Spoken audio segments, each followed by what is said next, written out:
प्रदेश में 20,629 बूथ हैं।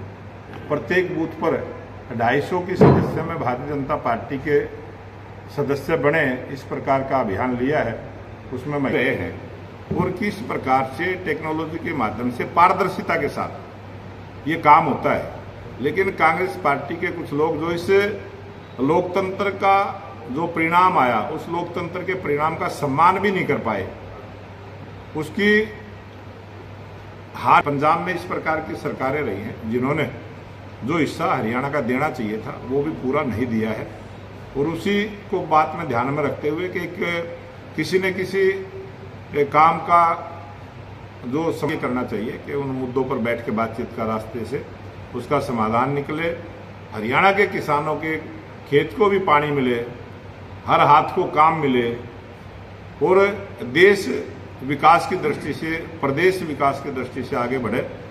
मीडिया के सभी साथीगण, और आज अंतर्राष्ट्रीय प्रेस दिवस है।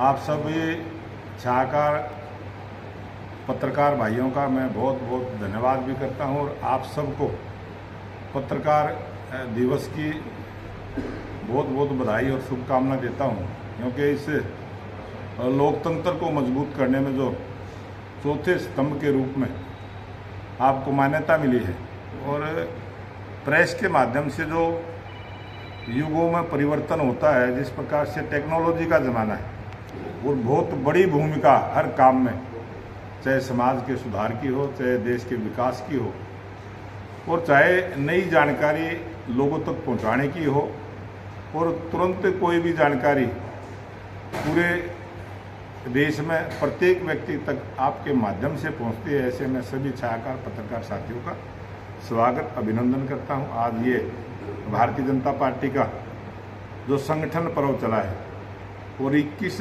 अगस्त से 21 अक्टूबर से हरियाणा प्रदेश में भी ये सदस्यता अभियान की शुरुआत हुई और आज की डेट में 10 लाख से ज़्यादा भारतीय जनता पार्टी के सक्रिय सदस्य ऑनलाइन जो भारतीय जनता पार्टी का सिस्टम है मोदी ऐप के माध्यम से रजिस्टर्ड हुए और भारतीय जनता पार्टी के तमाम कार्यकर्ता, तमाम समर्थक जो भारतीय जनता पार्टी की जिस प्रकार से हरियाणा प्रदेश में लगातार तीसरी बार स्पष्ट बहुमत की सरकार बनी है, ऐसे सब लोगों को पार्टी से जोड़ने के लिए, पार्टी के प्राथमिक सदस्य के रूप में दर्ज करने के लिए ये पार्टी का अभियान चला है। हरियाणा प्रदेश में 20,629 बूथ हैं। प्रत्येक बूथ पर 250 की सदस्य में भारतीय जनता पार्टी के सदस्य बने, इस प्रकार का अभियान लिया है। उसमें महिलाएं भी हों, युवा भी हों, किसान भी हों, प्रत्येक वर्ग की भागीदारी भारतीय जनता पार्टी के इस सदस्यता अभियान में रहे, उस काम में हम सब लगे हैं। और आज विश्व की सबसे बड़ी राजनीतिक पार्टी भारतीय जनता पार्टी जिस प्रकार से लगातार 2014 से देश में और प्रदेश में सत्ता में है, जो गरीब कल्याण की योजनाओं को हमने चलाने का काम किया है और देश के मान सम्मान को और गौरव को बढ़ाने का काम जो देश की लोकप्रिय प्रधानमंत्री नरेंद्र मोदी जी ने किया, और भारतीय जनता पार्टी का जो मूल मंत्र है सेवा ही संगठन, उस प्रकार से लोगों को ऐसे जो सेवा का भाव रखते हुए जो संगठन राजनीतिक सेवा का कार्य कर रहा है, उसमें जोड़ने का ये हमारा अभियान है और आज उसी के निमित्त में आपके बीच में आया।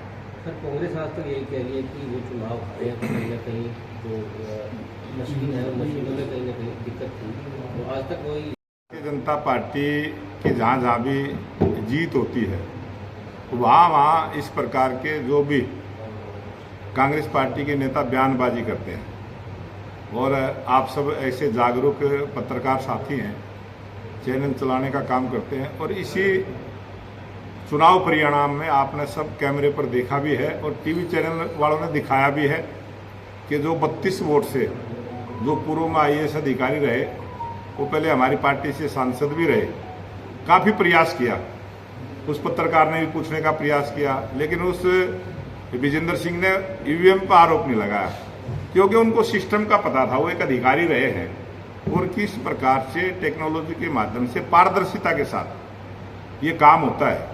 लेकिन कांग्रेस पार्टी के कुछ लोग जो इस लोकतंत्र का जो परिणाम आया, उस लोकतंत्र के परिणाम का सम्मान भी नहीं कर पाए। उसकी हार की बौखलाहट से अनाप शनाप बयानबाजी करते हैं, अनाप शनाप आरोप लगाते हैं। और अब की बार तो उन्होंने हद कर दी कि निर्वाचन आयोग पर भी आरोप लगा दिए, मशीनों पे भी आरोप लगा दिए और बहुत सारे आरोप जिस प्रकार की भी उनकी भावना हो लगा देते हैं। और मैं आपके माध्यम से ये निवेदन करूंगा कि पहले ये स्पष्ट करें कि जहां उनके 37 विधायक जीत कर आए थे क्या वहां ईवीएम ठीक थी? इस बात का वो जवाब दें और आप सबने भी ये जवाब उनसे मांगना चाहिए। ये भारतीय जनता पार्टी की 2014 से सरकार है और हमने महसूस किया और पूर्व के हमारे मुख्यमंत्री मनोहर लाल जी ने उस सारी व्यवस्था को देखा। और जब वो मुख्यमंत्री थे और हमारे ज्ञानचंद गुप्ता स्पीकर के रूप में थे, उस समय ये बात चली थी कि परिसीमन के बाद विधानसभा की सीटें बढ़ेंगी। और मैं 2019 से 24 तक विधानसभा का सदस्य रहा हूँ। हमने भी महसूस किया है वहाँ अधिकारियों के बैठने की पूरी व्यवस्था नहीं है। वहाँ कमेटी रूम भी 2 है जिसमें बहुत सारी दिक्कतें आती हैं। कई दफ़ा हमने भी बैठ के जो है कमेटी रूम में जगह नहीं मिलती, तब बैठक करने का दूसरा स्थान का चयन करना पड़ता है। बहुत सारी दिक्कतें हैं। और पंजाब का जो सरकार है कई कमरों पे तो एक हिस्से पे अपना सामान कबाड़ डाल के वो कब्जा किए बैठे हैं। ये पंजाब में इस प्रकार की सरकारें रही हैं जिन्होंने जो हिस्सा हरियाणा का देना चाहिए था वो भी पूरा नहीं दिया है। और उसी को बात में ध्यान में रखते हुए कि किसी न किसी काम का जो समाधान है वो किस प्रकार से हो। और हरियाणा सरकार ने फैसला लिया कि वहाँ भूमि उपलब्ध है, वहाँ जहाँ सेक्रेटरीट है वहीं पर उसके नज़दीक भूमि उपलब्ध है, चंडीगढ़ प्रशासन की है, सरकार की है। हमने सरकार से मांग की थी और सरकार ने उसकी स्वीकृति दी। और जो ज़मीन अलाट हुई है उस पर हरियाणा का सचिवालय बनेगा, उसमें सबके बैठने की व्यवस्था होगी, सभी विधायकों के कमरे होंगे। आज सेंट्रल सेक्रेटरीट के अंदर या जो विधानसभा है, विधानसभा के अंदर भी विधायकों के बैठने के कमरे आज तक उपलब्ध नहीं है। और इस प्रकार की एक सोच लेके विकसित भारत की जो कल्पना हमने की है, जो 2047 तक ये देश विकसित राष्ट्र बनेगा और जनप्रतिनिधि को काम करने के लिए बैठने की व्यवस्था भी ना हो, ये बड़ी सोच रखते हुए हरियाणा सरकार ने जो फैसला लिया और केंद्र सरकार ने जिसकी स्वीकृति दी है, मैं बहुत बहुत धन्यवाद भी करता हूँ। इतनी जगह के मुद्दे पंजाब के साथ हरियाणा के हैं। हरियाणा का पंजाब का बंटवारा होने के बाद जो अनसुलझे मुद्दे हैं, प्रयास ये करना चाहिए कि उन मुद्दों पर बैठ के बातचीत का रास्ते से उसका समाधान निकले। हरियाणा के किसानों के खेत को भी पानी मिले, हर हाथ को काम मिले और देश विकास की दृष्टि से, प्रदेश विकास की दृष्टि से आगे बढ़े। ये हमारी सरकार की सोच है जिसकी मैं बहुत बहुत प्रशंसा भी करता हूं और निवेदन भी करता हूं जो विपक्ष के लोग इस प्रकार की राजनीति में उतारू हुए हैं कि विकास का काम हरियाणा में होना है और वो विरोध जता रहे हैं। पंजाब की सरकार पंजाब में विकास करे, पंजाब की सरकार अपना अलग से बिल्डिंग का निर्माण करे, बैठने की व्यवस्था करे, हमें तो कोई एतराज़ नहीं है।